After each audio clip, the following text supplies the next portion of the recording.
우리 이 시간 앞뒤 좌우에 계신 분들과 함께 인사하도록 하겠습니다. 주님의 이름으로 사랑하고 축복합니다 하고 인사하시겠습니다.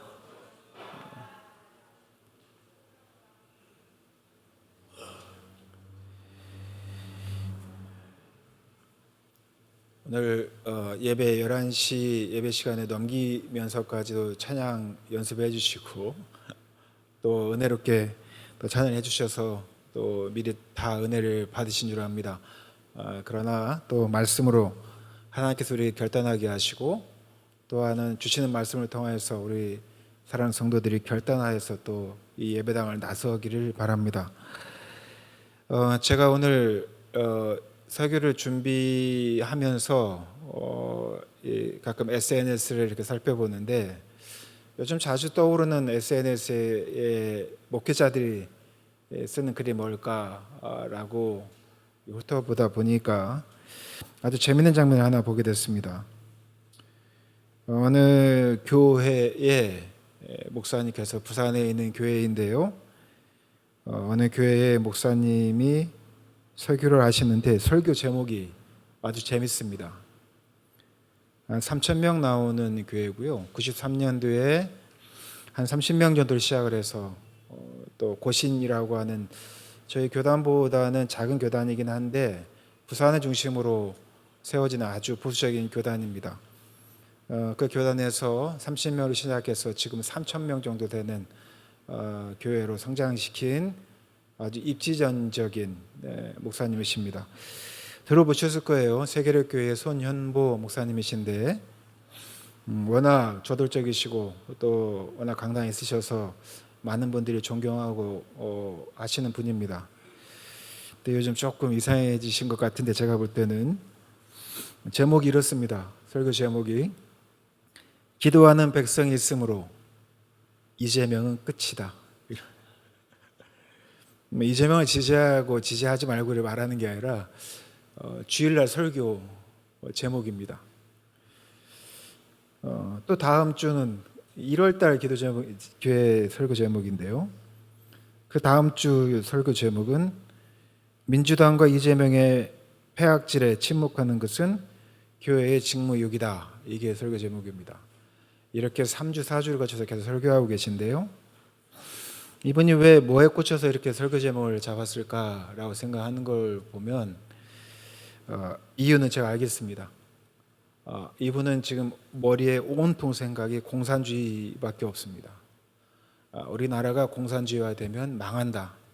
공산주의화 되게 하는 정권은 이재명이 대통령이 되는 거다.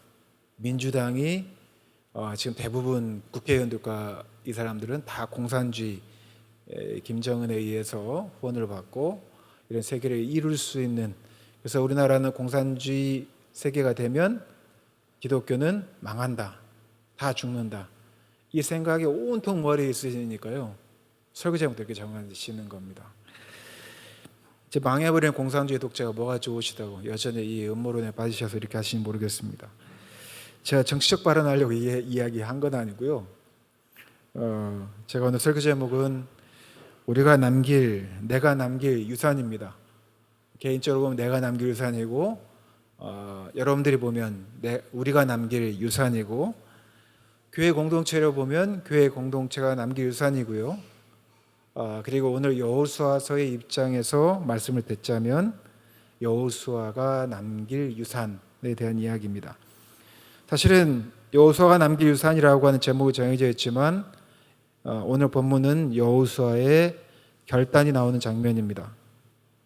그래서 우리가 여호수아가 마지막 고별 설교에서 어떤 결단을 통해 이스라엘 공동체에게 마지막 유산을 남기고 있는지 또 유언과 같은 이 말씀을 통해서 우리의 삶이 어떠해야 되는지를 한번 잘 살펴볼 수 있는 기회가 되었으면 좋겠고요. 이 설교 제목처럼 여러분들의 유산이 무엇인지 한번 곰곰이 생각해보는 그런 시간이 되었으면 좋겠습니다. 엊그제 정확히 말하면 금요일 날 제가 속한 광주지방의 여자 목사님께서 소천하셨습니다. 나이가 62세신데 좀 빨리 돌아가셨죠. 그런데 지방에 소속 목사님이시기 때문에 광주지방회에서 모든 예배를 주관을 합니다. 우리가 광주지방회 장으로 드리고 있고, 저도 지금 오늘 아침까지 발인 예배, 우리가 전국 환송 예배라고 하는데 아침 일찍 거기에 갔다가 또 예배 끝나면 바로 하관 예배 영락공원에 가서 또 예배에 같이 참여를 하게 됩니다. 어제는 제가 입관 예배 사회를 봤고요. 또 엘림교회에 있는 베니서 목사님께서 설교를 하셨는데, 설교를 담당하신 목사님께서 죽음이 우리에게 비록 슬픔이긴 하지만 천국의 소망을 가진 우리가 서로 위로받고 썩지 않을 몸으로 부활의 소망을 가지자라는 말씀을 전해주셨습니다. 그런데 예배 중에 그 목사님의 동생, 삼촌이 되죠. 상주의 삼촌이 되는 분이 갑자기 일어나서 나가시더라고요. 이유가 뭘까요? 네, 거부하시는 겁니다.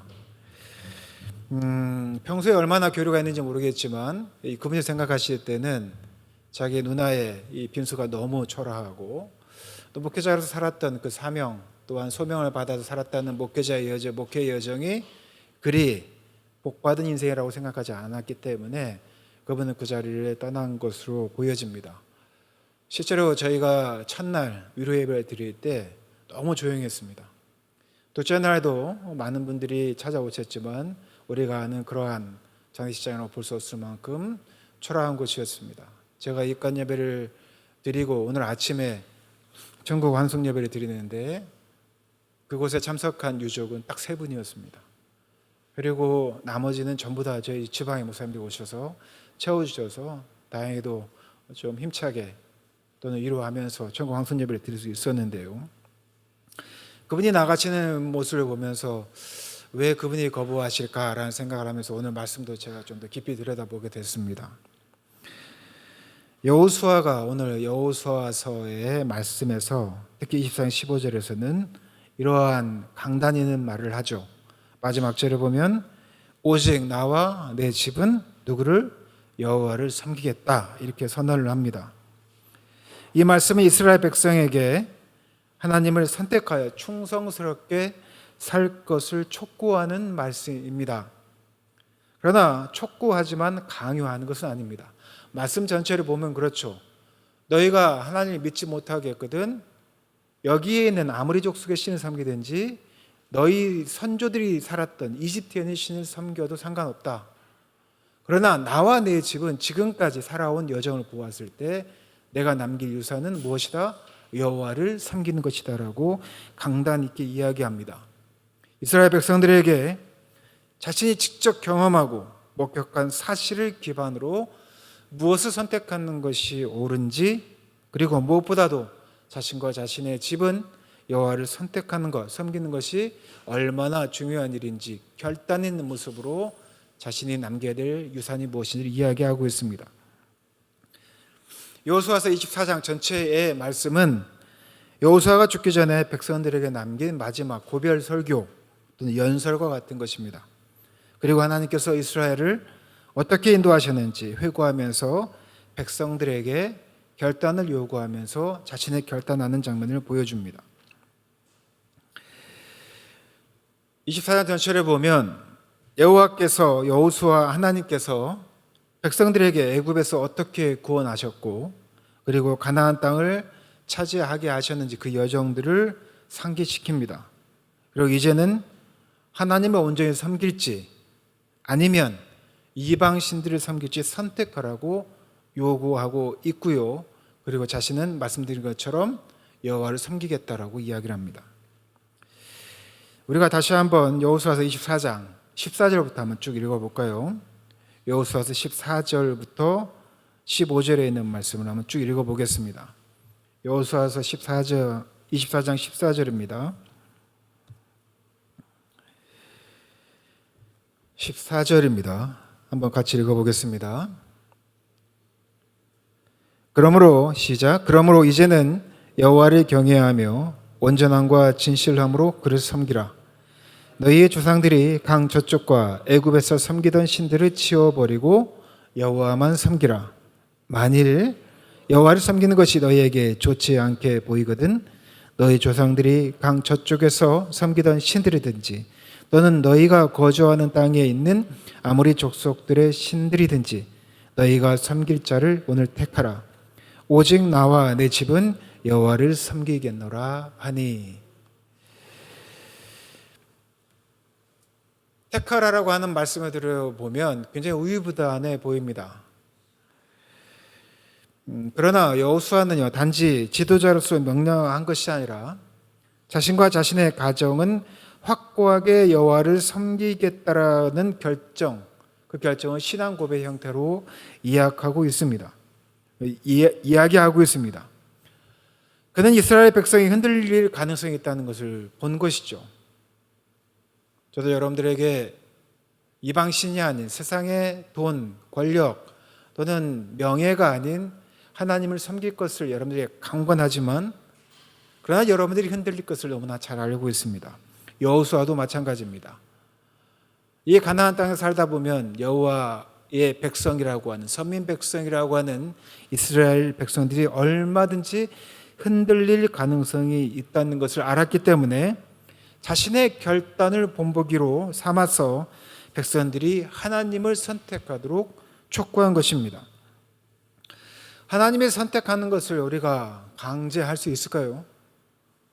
여러분들 자식들, 또 여러분들의 가정, 또 여러분들의 곁에 있는 사람들을 우리가 강제로 그 하나님을 믿게 할 수 없습니다. 강요될 수 없는 것입니다. 하나님 믿는 것은 철저히 개인적인 선택입니다. 믿음은 부모나 타인에 의해서 대신 되어질 수 있는 것이 아닙니다. 침례교회에서는 유아세례를 하지 않죠. 유아세례의 처음 시작은 2세 이하의 아이들이 아직 믿음의 형태를 가질 수 없기 때문에 그의 부모가 대신하여서 그 구원을 답보하는 것입니다. 지금은 그 의미가 많이 희석되어졌지만 과거에는 2세 이하의 유아애들에 대한 믿음에 대한 구원에 대한 문제가 매우 심각한 신학적 문제였기 때문에 신학적 해결로서 유아 세례라는 것을 부모의 믿음으로 대신 했던 적이 있습니다. 그러나 아무리 어린 아이라고 하더라도 부모가 그 믿음을 대신할 수 없습니다. 그들의 구원의 문제는 우리의 문제가 아니라 하나님의 문제입니다. 다만 우리가 할 수 있는 것은 부모가 믿음으로 자녀들을 키우겠다라는 결단을 할 수 있을 뿐입니다. 그런데 그게 매우 중요합니다. 부모의 결단이 매우 중요하다는 거예요. 2세 이하의 아이들, 영아의 죽음에 대한 우리의 신학적 고민으로 부모가 결단하는 것도 중요하지만 우리가 죽기 전까지, 하나님 앞에 이르기 전까지 그리스도인들이 방금 여호수아가 고별 선교한 것처럼 내가 하나님을 섬기겠다라고 하는 결단으로 나아갈 수 있는 믿음 생활을 했는가? 그 믿음을 내가 내 자녀들에게 유산으로 남겨줄 수 있는가라고 하는 것이 매우 중요하다는 것입니다. 부모 또는 그리스도인들이 이 세상의 삶을 어떻게 살아갈까, 또는 어떤 신앙의 모습을 보여줄까라고 하는 실제적인 결단을 통해서 주님이 자신의 삶을 주장하고 복음대로 살아가며 하나님 나라를 이루어 갔다라고 하는 그러한 신앙 고백이 반드시 있어야 한다는 것입니다. 이것이 바로 여호수아의 결단이었습니다. 우리들도 오늘 이 시간 예배를 드리는 우리 제일교회 성도들도 그러한 결단을 할 수 있어야 되고, 그 결단과 고백이 누군가에게 수긍되어지고 받아들여질 수 있는 그런 신앙의 유산으로 남겨져야 한다는 것입니다. 그래서 신앙은 단순한 입장이 아니라 삶의 실제적인 결단이 되어야 합니다. 우리 사랑하는 제일교회 성도들도 바로 그러한 결단을 하셔야 됩니다. 내가 어떻게 살겠다라고 하는 결심이요, 공표가 되어야 하죠. 그 대표적인 의례가 있습니다. 의식이 있습니다. 바로 침례입니다. 우리가 침례를 받을 때 바로 그러한 결단을 하게 되죠. 그와 같은 행위를 하는 것입니다. 이제는 이전과 같은 삶이 아니라 말씀에 합당한 삶, 예수 그리스도의 제자로서의 삶을 살아가겠다라는 그 결단을 우리 공동체 앞에서 결단하고 결심하고 공표하는 것이 바로 침례입니다. 그러한 공적인 그러한 모습, 공적인 결단을 보여주는 것이 첫 번째 관문으로서 드러나는 것이 바로 침례이고, 또한 그 결단대로 살아가는 것이 그리스도인들의 삶이라는 것입니다. 또 오늘 본문은 지도자나 또 누군가의 신앙 고백이 공동체와 가정에 얼마나 큰 영향을 미칠 수 있는지를 보여주고 있습니다. 우리의 삶도 그래야 합니다. 여호수아가 지도자로서 그들 앞에 결단하였을 때 이스라엘이 어떠한 선택을 하는지 그 후의 모습들을 보여주게 됩니다. 우리 사랑하는 제일교회 성도들이 결단하여서 하나님의 자녀로서 또한 예수 그리스도의 제자로서의 삶을 살아가고 또한 그 결단의 모습으로 우리의 삶의 유산을 남길 때 여러분들이 만나는 사람들 또한 여러분들과 함께하는 자녀들 또한 내 이웃들이 여러분들의 삶의 모습을 보고 어떠한 결단을 할지 또한 어떠한 모습으로 나아갈지 우리는 유추해야 되는 것입니다. 제가 이 앞에서 여러분들의 설교를 합니다. 그리고 여러분들이 결단하는 모습들을 보여주죠. 목사로서 결단하고 제 교회 공동체를 지켜내고 양육하고 또한 말씀으로 권면하고 또한 그리스도인으로서 또한 제자로서의 삶을 살아갈 때 성도들에게 또한 교회 공동체 안에 또한 교회 공동체 밖에 있는 사람들에게 어떤 영향을 끼칠지가 결정이 됩니다. 그런데 그 정반대의 영향도 있겠죠.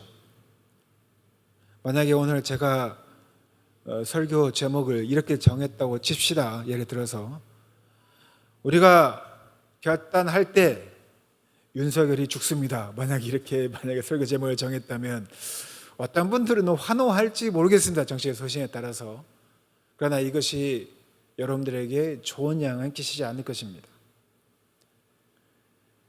만약에 그리스도인들이 또한 교회 공동체가 매우 폭력적이고 사랑이 없고 자비와 긍휼이 없다면 철저히 이기적이고 물질과 권력에 눈이 먼 또한 그것에 눈이 어두운 존재로 보여진다면 아무리 교회의 사이즈가 크고 물질적으로 풍요할지라도 전혀 좋은 영향력을 이 세상에 행사할 수 없을 것입니다.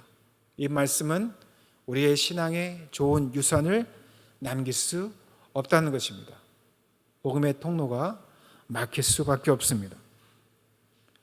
오늘 본문의 여호수아는 자신과 자신의 집이 여호와를 섬기겠다 선언하고 결단합니다. 그러나 그렇게 할 수 있었던 이유는 그가 그러한 삶들을 살았기 때문입니다. 여호와를 의지하고 여호와의 말씀에 따라서 살아가는 그 삶을 살아갔기 때문입니다. 주님의 은혜를 경험하고 사랑 가운데 살았으며 성령의 역사를 경험했기 때문입니다. 사랑하는 제일교회 성도 여러분, 여러분들이 남길 유산과 결단은 무엇입니까? 세상의 유혹과 우상 숭배가 파헤치는 현실 속에서 하나님만을 섬길 수 있겠습니까? 흔들리지 않고 하나님만 바라볼 수 있겠습니까? 나는 그렇게 살아왔으니 지금도 후에도 여호와만을 섬기겠다, 하나님만을 섬기겠다라고 하는 확고한 신앙을 우리 사랑하는 제일교회 성도들은 선언할 수 있겠냐는 말입니다. 어제 장례 예배 중에 설교를 듣다가 돌아가신 그 목사님의 동생이 어제 그제 자꾸 마음에 걸렸습니다. 오늘 아침 천국 환송 예배를 드리러 갔는데 소년은 잠이 들었고 딸과 두 분의 친구만 남아서 함께 예배를 드렸습니다. 그러나 그것에 동역하는 목사님들과 사모님들 함께 모여서 천국의 소망을 나누며 위로의 예배를 드렸습니다. 네 번의 장례예배를 통해서 유가족들을 위로하고 장례 일정을 잘 마치도록 돕는 역할들을 오늘 하게 될 것입니다. 그리고 그때 그 자리를 일어나서 갔지만 이러한 우리의 헌신과 모습과 사랑으로 함께하는, 마지막까지 함께하는 우리의 모습을 보면서 그분의 마음이 움직이기를 바랍니다. 단지 인간적인 정의 아닙니다. 생명과 세상을 주관하신 하나님 능력이 그분에게 임하여서 그 목사님의 삶의 유산이 잘 전해져서 하나님을 만날 수 있는 기회가 있었으면 좋겠다는 그런 마음으로 예배가 끝난 후에 마지막 하관 예배까지 저와 또 함께하는 동역자들이 함께 그곳을 지킬 것입니다. 사랑하는 제일교회 성도 여러분, 제일교회 성도님들께서 남길 유산이 무엇입니까? 재물입니까? 아니면 명예입니까? 아니면 권세입니까? 우리가 그리스도인이라고 한다면, 예수를 믿는 제자라고 한다면 우리가 남겨야 할 유산은 딱 한 가지입니다. 좋은 신앙인입니다. 좋은 신앙을 자녀들에게, 내 친구들에게, 내가 만나는 사람들에게, 내 이웃들에게, 내가 죽게 되면 나의 장례식에 참석한 이들에게 남길 유산입니다. 하나님을 사랑하고 가정을 사랑하고 이웃을 사랑하는 대명제, 큰 명제를 지켜감으로 하나님 나라의 모습을 드러내고 살아가는 것이 그리스도인들이 남겨야 될 아주 좋은 신앙의 유산입니다. 그것이 바로 예수님께서 우리에게 보여주신 것들입니다. 말씀에 맺겠습니다.